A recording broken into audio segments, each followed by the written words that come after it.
अस्सलाम वालेकुम my YouTube family, क्या हाल चाल हैं। आई होप आप लोग ठीक ठाक होंगे। अल्लाह ताला सबको अपने हिफ्ज़ व अमान में रखे। इसी दुआ के साथ आज की रेसिपी स्टार्ट करते हैं। आज हम बना रहे हैं ग्रेवी वाली अरवी। हम लोगों ने अरवी तो बहुत बार खाई होगी, लेकिन अरवी का सालन जो होता है हमेशा खुश्क सा बनता है और मतलब कि फ्राई करके बनाई जाती है, तो उसके अंदर ग्रेवी बिल्कुल भी नहीं होती। लेकिन मैं आप लोगों को आज एक नए स्टाइल से अरवी की ग्रेवी बनाना सिखाऊंगी, जिससे हमारा अरवी का सालन जो है वो खुश्क बिल्कुल भी नहीं होगा और खाने में भी बहुत ज़्यादा टेस्टी होगा। तो चलें रेसिपी स्टार्ट करते हैं। यहाँ पे कढ़ाई में मैंने ऑयल ले लिया है 1 कप के करीब।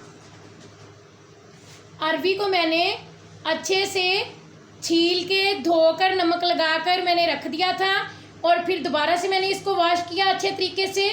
और वॉश करने के बाद मैंने इसको अब टोकरी में डालकर रखा हुआ था ताकि इसका एक्स्ट्रा पानी जो है वो निकल जाए। और अब हमने कढ़ाई में ऑयल रख दिया है गर्म होने के लिए और अब हम अपनी अरवी जो है इसके अंदर ऐड कर देंगे। बिस्मिल्लाहिर्रहमानिर्रहीम। ये हमारी अरवी चली गई कढ़ाई के अंदर। हमने इसको अच्छे से फ्राई करना है।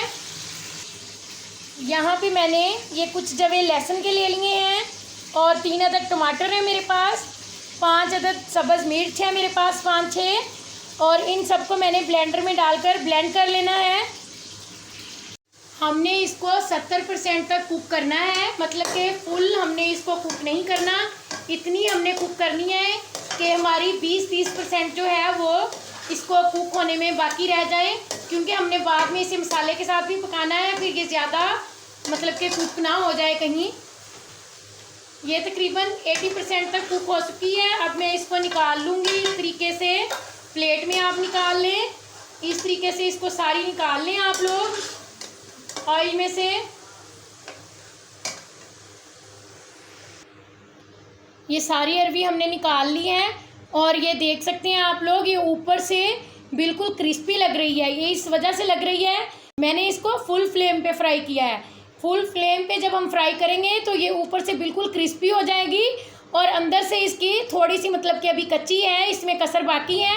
वो जब हम ग्रेवी में डालेंगे तो तब कुक हो जाएगी, लेकिन हमने फुल फ्लेम पे कुक करना है ताकि हमारी जो मतलब कि इसमें से चिकनाहट सी होती है वो बिल्कुल ख़त्म हो जाए, ऊपर से बिल्कुल क्रिस्पी हो जाए। ये इतनी देर हमने इसको फ्राई करना है। अब इस ऑयल के अंदर हम लोग प्याज डाल देंगे फ्राई होने के लिए। ये मैंने 3 अदद बड़े साइज़ के प्याज लिए थे और इनको मैंने अच्छे से कटिंग कर लिया है। ये हम ऑयल के अंदर डाल देते हैं। ये देखें, बिस्मिल्लाहिर्रहमानिर्रहीम। ये हमारे प्याज चले गए और इनको हमने थोड़ी देर फ्राई करना है ऑयल के साथ। बहुत ज़्यादा ब्राउन नहीं करना इसको हमने। प्याज हमारा फ्राई हो रहा है, हमने इसको बस इतना ही ऑयल में फ्राई करना है।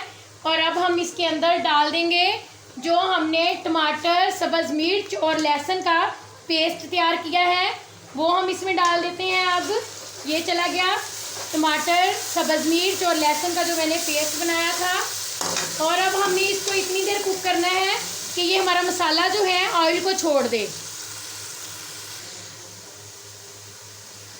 ऑयल हमारा सेपरेट हो चुका है और अब हम इसके अंदर मसाले ऐड कर देते हैं। ये मेरे पास कुछ मसाले हैं। यहाँ पे मैंने ये 1 टीस्पून मेरे पास है धनिया, इसको दरदरा पीस लिया है। 1 टीस्पून मेरे पास साबुत ज़ीरा है, 1/2 टीस्पून काली मिर्च है, 1/2 टीस्पून लाल मिर्च है और 1 टेबलस्पून नमक है। आप हस्बे ज़रूरत नमक ले सकते हैं अपनी मर्ज़ी से। और ये 1 टीस्पून मेरे पास हल्दी पाउडर है और ये थोड़ी सी मेरे पास कसूरी मेथी है। कसूरी मेथी का फ्लेवर जो है वो बहुत स्ट्रॉन्ग होता है, तो आप लोग कभी खानों में इस्तेमाल करके देखें, बहुत टेस्टी खाना बनता है। और ये हम इसके अंदर डाल देते हैं इस तरीके से। ये भी इसके अंदर चले गए मसाले हमारे। इसको थोड़ा सा हम इस तरीके से मिक्स करेंगे मसालों को। मसाले हमारे अच्छे से मिक्स हो चुके हैं और अब हम इसके अंदर डालेंगे चिकन। ये मैंने तकरीबन 150 ग्राम चिकन लिया है। इसको अच्छे से मैंने वॉश करके रख दिया था और ये मैं इसके अंदर डाल रही हूँ। अब हम 10 मिनट तक चिकन को भून लेंगे अच्छे तरीके से मसाले के साथ। और जब हम चिकन की बुनाई करेंगे तो हमारा प्याज भी अच्छे से मिक्स हो जाएगा। हम इसको अब कवर करके रखेंगे 1-2 मिनट के लिए, ताकि ये चिकन जो है अपना पानी छोड़ दे। इसको अपने पानी में ही हमने कुक कर लेना है।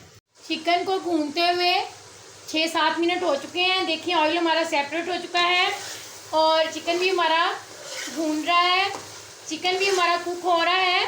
तो अब हम इसमें ना थोड़ा सा इस स्टेज पे पानी डाल के इसको कवर करके रख देंगे, ताकि अच्छे से जो है हमारा चिकन कुक हो जाए, अंदर तक कच्चा ना रह जाए। ये मैं थोड़ा सा पानी डाल रही हूँ, तकरीबन 1 कप के करीब है। हमने इसलिए पानी डाला है क्योंकि हमने इसे ग्रेवी वाला बनाना है, तो इसलिए हमने इसमें पानी डाला है, वरना तो चिकन तो हमारा ऑयल के साथ ही अच्छे से कुक हो सकता था। तो अब हम इसको रख देंगे 5-6 मिनट के लिए कवर करके लो फ्लेम के ऊपर। चिकन हमारे ने ऑयल छोड़ दिया है। देखें ऑयल हमारा सेपरेट हो चुका है, जो पानी हमने डाला था वो बिल्कुल खुश्क हो चुका है। जब ऑयल सेपरेट हो जाए तो अंदाज़ा हो जाता है कि पानी जो था डाला था वो मतलब कि खुश्क हो चुका है। और अब हमने आंच को स्लो कर देना है अपनी को। और ये मैंने आधा कप दही ली है और इसको मैंने हैंड विस्क की मदद से अच्छे से फेंट लिया है, ऐसे इस तरीके से। और इसको हमेशा डालते हुए अपने किसी भी सालन में आप लोग जब डालते हैं तो इसको हमेशा फेंट कर डाला करें और फ्लेम बिल्कुल लो कर दिया करें, क्योंकि हाई फ्लेम पे जब हम दही ऐड करते हैं तो वो फट जाती हैं। इसलिए हमेशा लो फ्लेम पे दही डालनी चाहिए। ये हम इसमें डाल देते हैं इस तरह से, और हम जल्दी से अपने स्पून को मतलब कि चलाना स्टार्ट कर देंगे, ताकि हमारी जो दही है वो फटना ना स्टार्ट हो जाए कहीं एक जगह पे रह के। इस तरीके से हमने इसको अच्छे से मिक्स करना है और चूल्हे को अपने को फिर से तेज़ कर लेना है हमने। और अब हमने दही का पानी भी खुश्क करना है, और जब ये ऑयल सेपरेट हो जाएगा तो फिर हम अरबी डालेंगे। दही का पानी अच्छे से खुश्क हो चुका है। अब हम इसके अंदर अपनी अरबी डाल देंगे। और ये आप लोग ग्रेवी चेक करें इसके अंदर कितनी ग्रेवी है, वरना अरबी का सालन जब हम बनाते हैं तो बहुत ही खुश्क सा होता है, लेकिन ये ऐसा नहीं बनेगा। ये बहुत ही ग्रेवी वाला मसालेदार सालन बनेगा हमारा अरबी का।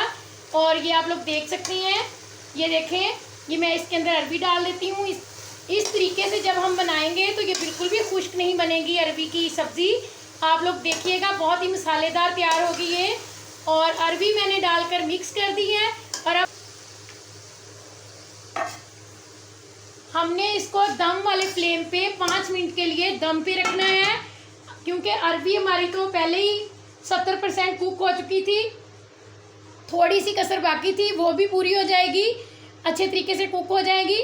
तो हमने इसको 5-6 मिनट के लिए दम वाले फ्लेम पे रखना है। उसके बाद हम अरबी को चेक कर लेंगे कि अरबी में कसर बाकी है या कुक हो गई है।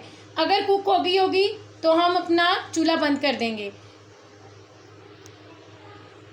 अरबी हमारी जो है वो अच्छे से रेडी हो गई है, और जो कसर बाकी थी वो भी कुक हो चुकी है। और इसी के साथ हम इसमें धनिया डाल देंगे। ये चला गया इसके अंदर धनिया, और इसको मिक्स कर देंगे थोड़ा सा हम धनिए को।